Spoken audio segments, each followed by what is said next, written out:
Hola a todos los amigos de Filosofía Apuntes. Estamos a 15 de marzo del año 2022 y seguimos con el tema central en la obra de Martín Lutero, que es la indulgencia. Esta vez la obra La Indulgencia y la Gracia de 1517. Siendo una de las primeras obras de Martín Lutero, luego de las 95 tesis, esta obra nos presenta el preludio de lo que va a significar la Reforma Protestante. El impacto que tuvo sus 95 tesis no pasó desapercibido y de un debate local se transformó en un debate público. Y a consecuencia de esto, Lutero tuvo que volver a explicar sus tesis, sobre todo aquellas que parecían desafiar el gran poder de la Iglesia en aquellos tiempos. Como así, en todo caso, parecía ser a partir de sus lecturas. Vamos a ver que se critica la indulgencia, pero ojo, se critica y a la vez se dice que no es recomendable. Es decir, hay un cierto cuidado de Martín Lutero con respecto a esta institución de la Iglesia. No es tan fácil, parece que es la eliminación de las indulgencias, y Lutero lo sabía muy bien. Por lo tanto, este tema, si bien lo critica bastante, también no descuida que puede haber, que aquí en todo caso debe haber un proceso, ¿no? Debe haber un proceso. Bueno, sin más dilación, entonces vamos allá.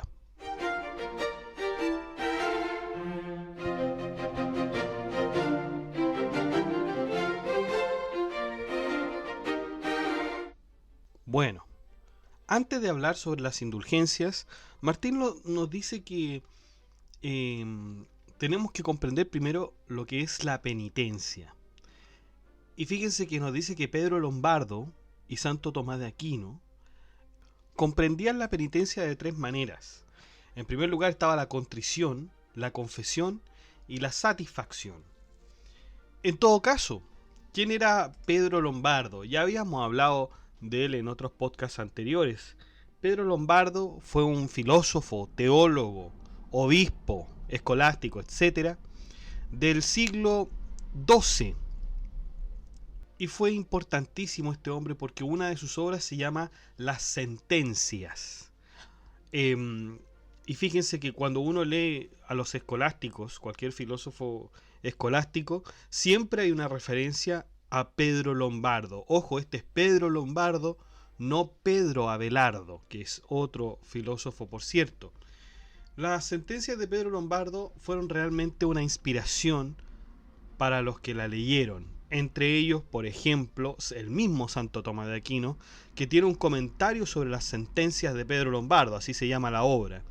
Entonces fue muy importante, tremendamente importante. Para Lutero también. Y es que las sentencias de Pedro Lombardo formaban también parte del currículum medieval de las universidades. O sea, no se podía doctorar en teología si es que usted no hacía un comentario a las sentencias de Pedro Lombardo. Por lo tanto, estas sentencias eran verdaderamente una autoridad. Una autoridad. Por lo tanto, ningún teólogo de la Edad Media podía pasar sin leer la obra de Pedro Lombardo. Sin embargo, lamentablemente de esas sentencias no nos queda la obra original, sino que solamente los comentarios, los análisis, qué sé yo, pero no nos queda la obra completa, ¿no? Y me parece, me parece que ni siquiera está de ninguna forma. Así que lo único que podemos conocer de esa obra sería a través de los otros filósofos, ¿no? Bueno, y Santo Tomás de Aquino, ustedes saben quién es. Nosotros ya lo hemos visto en los podcasts. Es este hombre, teólogo, intelectual de la Iglesia Católica, que sigue más bien un enfoque aristotélico. En otras palabras, él cristianiza a Aristóteles y ve el cristianismo desde la perspectiva de la quinate de Aristóteles, ¿no? Bueno, estos dos hombres son muy importantes. Pedro Lombardo y Santo Tomás de Aquino en esos tiempos eran tremendas autoridades. Y para ver el tema de las indulgencias, primero tenemos que ver la penitencia. Y estos hombres, Pedro Lombardo y Santo Tomás de Aquino, eran bastante autoridad como para comprender qué era la penitencia. Y vamos a repetir, se comprende en tres partes: la contrición, que es el arrepentimiento, la confesión y la satisfacción, que finalmente es la pena. Sin embargo, Lutero nos dice que esto no aparece en las Sagradas Escrituras, ni tampoco en los escritos de la época de la patrística. La patrística, acuérdense, los padres de la iglesia que podemos identificar desde Filón hasta el venerable Beda, ¿no?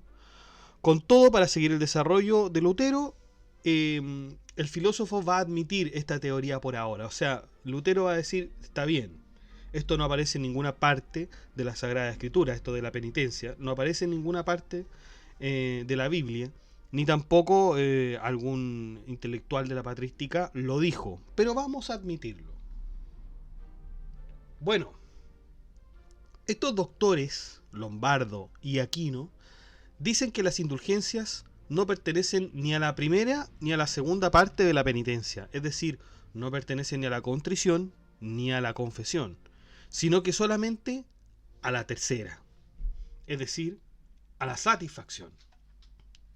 Entonces tenemos que ver qué pasa con la satisfacción. Pensemos que, ya, vamos en orden. Primero tenemos la contrición. El individuo se arrepiente, ¿no es cierto? Tiene en su conciencia este dolor y se arrepiente. Lo confiesa a un sacerdote, a un cura o a alguien que tenga la autoridad para recibir las confesiones.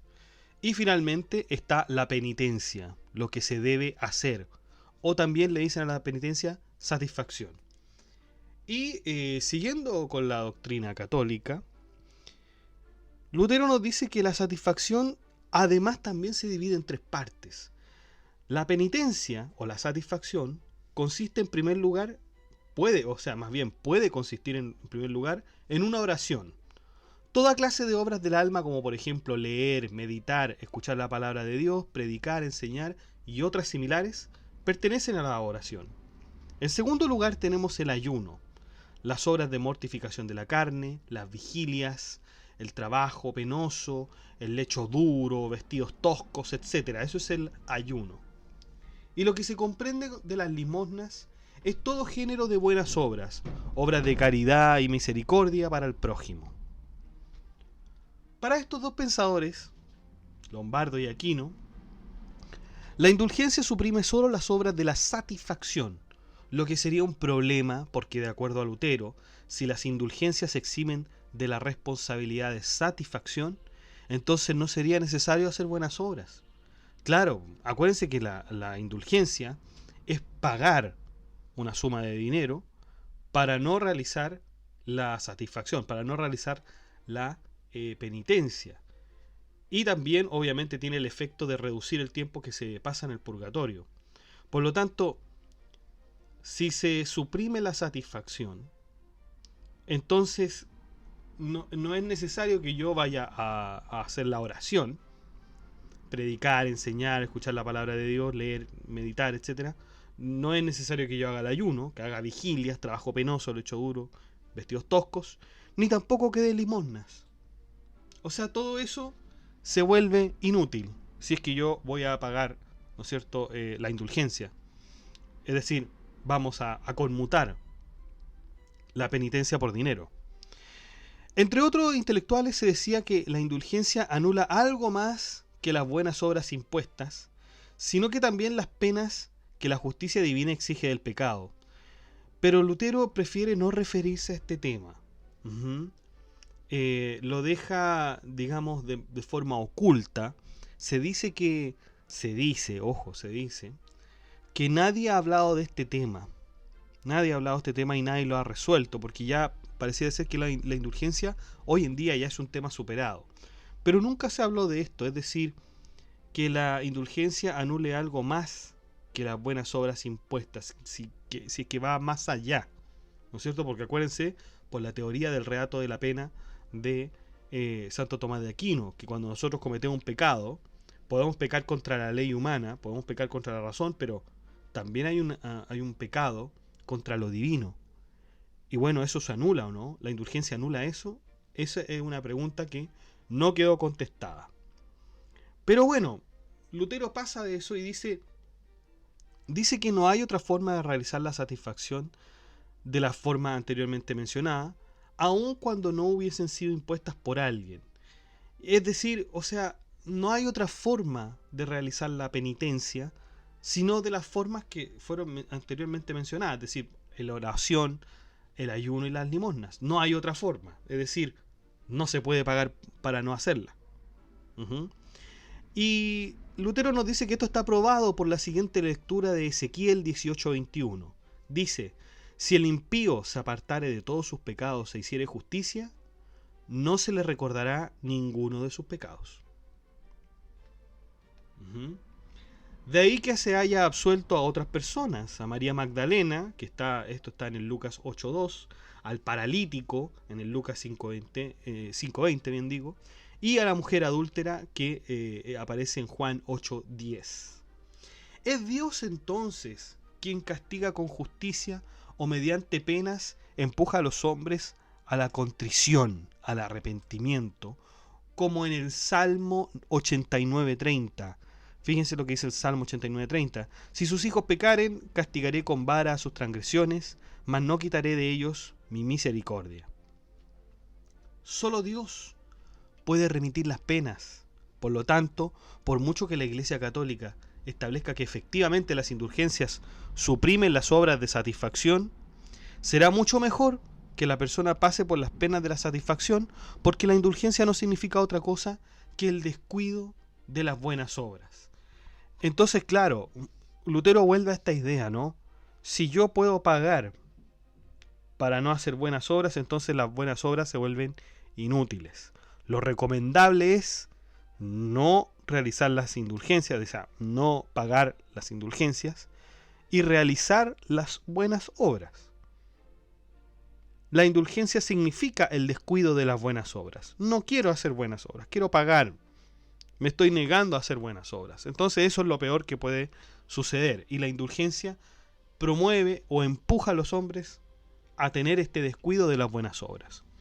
Algunos afirman que las penas y las obras son demasiado numerosas como para que el hombre pueda cumplirlas en su vida. Estos son los que están a favor de las indulgencias.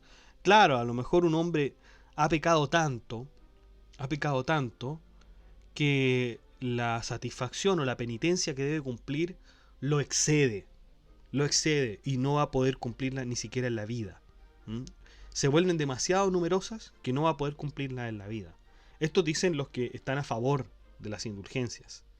Sin embargo, Lutero nos dice que esto es un argumento sin fundamento, porque Dios no dará a nadie una carga que no pudiese superar. Y eso lo podemos ver, fíjense cómo Lutero siempre recurre a la Biblia, o sea, todo esto está fundamentado con la Biblia. En Corintios 10:13 dice: no os ha sobrevenido ninguna tentación que no sea humana, pero fiel es Dios, que no os dejará ser tentados más de lo que podáis, sino que dará también juntamente con la tentación la salida, para que podáis soportar. Sería un verdadero oprobio entonces, muchachos, que la indulgencia quitara más de lo que podamos soportar. Dios se supone que ha hecho a los seres humanos con la intención de que, obviamente, hagan todo aquello que puedan soportar. Sería realmente ridículo que se creara a una persona para que no soporte todo lo que pueda soportar, ¿no es cierto? Entonces, se supone que, como se tiene la mirada que en realidad son tantas, este hombre absolutamente pecador va a tener que realizar tantas obras que le va a faltar vida para hacerlas. Bueno, ahí está la indulgencia. Pero es que esto no se condice con el Corintios 10:13 que habíamos hablado, porque Dios no le va a dar a usted cosas que no pueda soportar. A todos les va a dar una prueba que sí puedan soportar. El derecho canónico establece un periodo de 7 años de penitencia por un pecado mortal. Pero de acuerdo con lo leído no se puede dar más tiempo de lo que a una persona se le puede dar. De este modo la indulgencia bien propiciaría la pereza de los cristianos al pagar por estas. Y en palabras del mismo Lutero, fíjense lo que dice Lutero. La indulgencia no impulsa a nadie a enmendarse, sino que tolera y certifica su imperfección. Y sin embargo Lutero dice lo siguiente. Inmediatamente después de esto dice, por ello, no hay que hablar en contra de la indulgencia, pero tampoco se debe recomendarla a nadie. Entonces, Lutero de alguna forma nos dice, nos critica la indulgencia, ¿no? Pero no dice que hay que hablar en contra de la indulgencia, ya estamos hablando en contra. Y luego dice, tampoco se debe recomendarla a nadie. Por lo tanto, podemos verificar que Lutero lo que quiere es que la indulgencia siga existiendo, pero que el hombre no la tome, y que no se le recomiende tampoco que haga esto, ¿no es cierto? Podría uno objetar y podría decir, bueno, pero ¿por qué entonces, por qué si se critica tanto, por qué se mantiene de don Martín Lutero? Se le podría preguntar. Bueno, no está la respuesta en el mismo libro, ¿no es cierto?, en la misma obra. Pero nosotros bien podemos pensarlo con respecto al libre albedrío, ¿no? El libre albedrío, este concepto que nosotros ya revisamos desde San Agustín de Hipona, en este blog, en este canal, consiste en elegir, en tener la libertad de elegir si hacer el bien o el mal. Se supone que el libre albedrío, el fin que tiene el libre albedrío, es para hacer el bien. Ese es el fin que tiene. Pero su naturaleza, la constitución del libre albedrío, por decirlo de alguna forma, es que usted tenga libertad para elegir el bien y el mal. Entonces, no es que la indulgencia sea la mala, podría decir Lutero, sino que el que va a elegirla es el malo, el que tiene la voluntad de pagar para no realizar las buenas obras, ¿no? Entonces, por eso quizá Lutero no está diciendo esto. Esto en todo caso es una opinión, es una conclusión que saco yo, porque bien cuando usted lo ve parece ser muy contrario, muy contradictorio. Bueno, lo que sí podría considerarse, dice Martín Lutero, es que aquel que quiera dar dinero lo diera por medio de la donación para construir el edificio de San Pedro, o a cualquier persona que dé dinero a cualquier persona, ya que de otro modo habría más amor a la indulgencia que a Dios.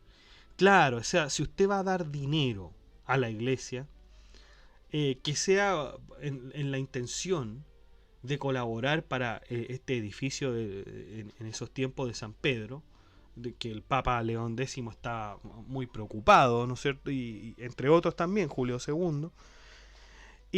O bien puede darlo este dinero a cualquier otra persona, pero no con la intención de que yo por este pago yo voy a recibir una reducción en el tiempo en el purgatorio, o quizás cualquier otro beneficio de orden espiritual, ¿no es cierto? Porque si no, estamos haciendo esto en realidad por amor a la indulgencia más que a Dios.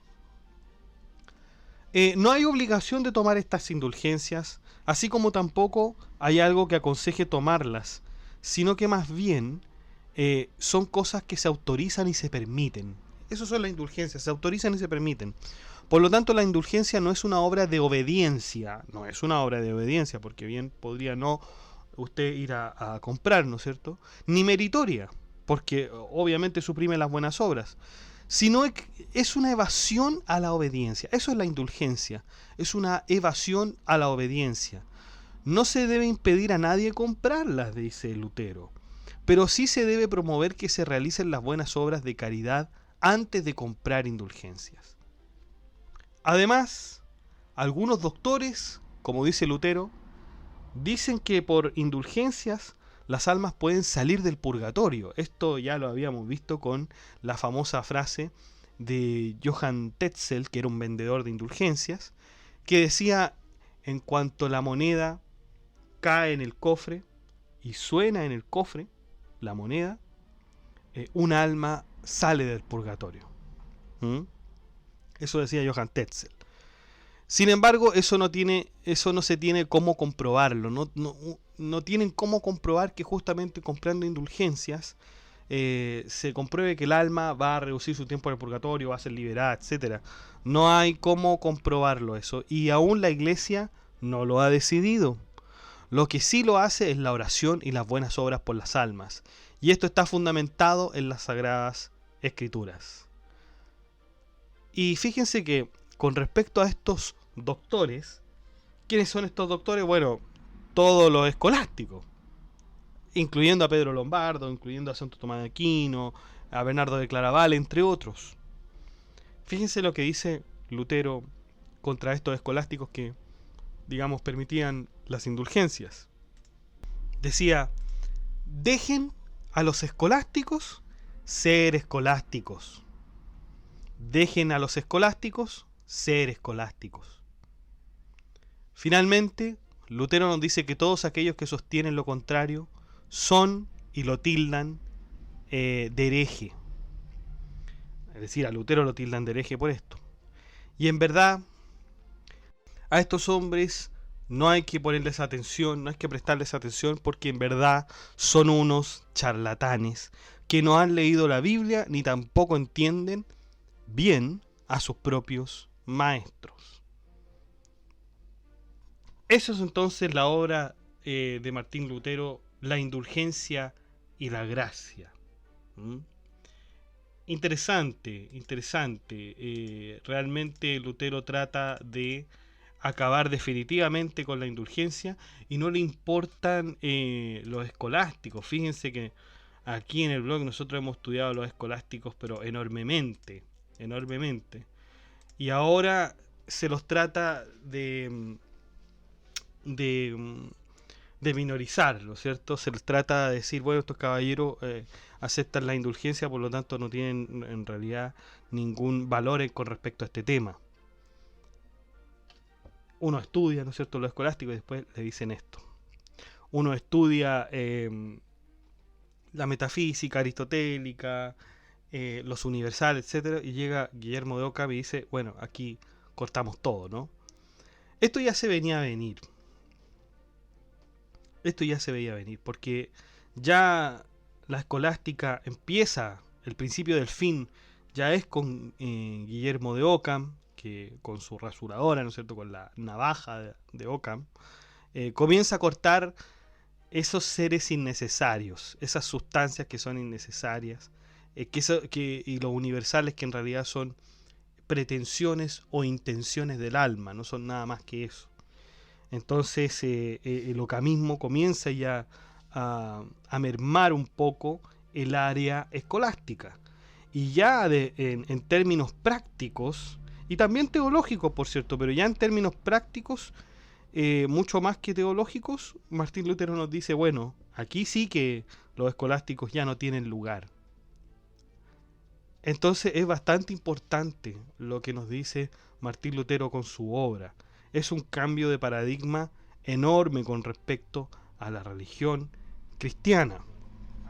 Me parece que cuando se habla de la indulgencia, me llama la atención esta duda que tenía Lutero de que si la indulgencia en realidad puede cubrir mucho más allá de las cosas, ¿no? Es decir, si era la solución en ese tiempo de suprimir aquel tiempo que era excesivo. Pero bien lo refuta Lutero diciendo, bueno, Dios no nos ha dado algo o aquello que no podamos soportar. No nos ha dado aquello que podamos soportar. Y en consecuencia, esto me recuerda mucho a un aforismo del derecho romano. En el derecho romano hay un aforismo, es decir, una sentencia, una frase, una oración, digamos que, no una oración, digamos, cristiana, sino que una pequeña frase, vamos a decirle, una pequeña frase que se decía del siguiente modo: a lo imposible nadie está obligado. A lo imposible nadie está obligado. Eso decía una de los aforismos del derecho romano. A lo imposible nadie está obligado. Si a mí me ponen una pena que yo voy a tener que cumplir, no sé, pónganse ustedes, una pena que sea imposible de hacer, que me tenga que arrojarme desde algún lado o quizá algo imposible para un ser humano, levantar una montaña, por ejemplo. Bueno, yo no estaría obligado a eso porque eso es imposible. Eso es imposible. No estaría obligado a aquello. En el derecho se entiende de la siguiente forma, ¿no? En el derecho se entiende, bueno, nosotros hacemos un contrato y en este contrato se le dice a usted que vaya a, no sé, usted está en Chile y que tenga que ir a, no sé, tenga que ir a Inglaterra en 15 minutos a dejar una encomienda o a dejar un trabajo. En 15 minutos tiene que llegar allá. Bueno, eso es imposible. Y a lo imposible nadie está obligado. A lo imposible nadie está obligado. Esto obviamente tiene que ver con una cuestión del derecho, es decir, leyes humanas. Pero si se fijan, es bastante racional y tiene que ver también con este tema de la indulgencia, pues a nadie se le va a aplicar aquello que no va a poder realizar en esta vida, ¿no es cierto? Entonces, eso es vital en este tema de las indulgencias. Vamos a seguir con la obra de Martín Lutero. La obra que sigue es la Disputación de Heidelberg, que está muy interesante, por cierto, y vamos a publicarla primero en el blog, de manera escrita, y luego la vamos a conversar aquí en los podcasts.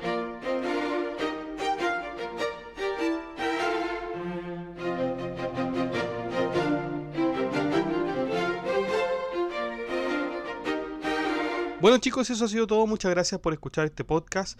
Si le ha gustado, dé like, comente, comparta, suscríbase, acceda al blog que está en la descripción, haga soporte en PayPal o en Patreon. Saludamos a nuestros mecenas romanos que son Abstract Panicker y Emanuel Mendoza González, que disfrutan de los beneficios de ser mecenas romanos y colaboran con este blog. Un saludo muchachos. Y también saludamos a nuestro mecenas medieval que es Gab Welther, también colaborador de este canal y bueno, de este proyecto que es Filosofía Apuntes, ¿no? Un abrazo, Gab Welther.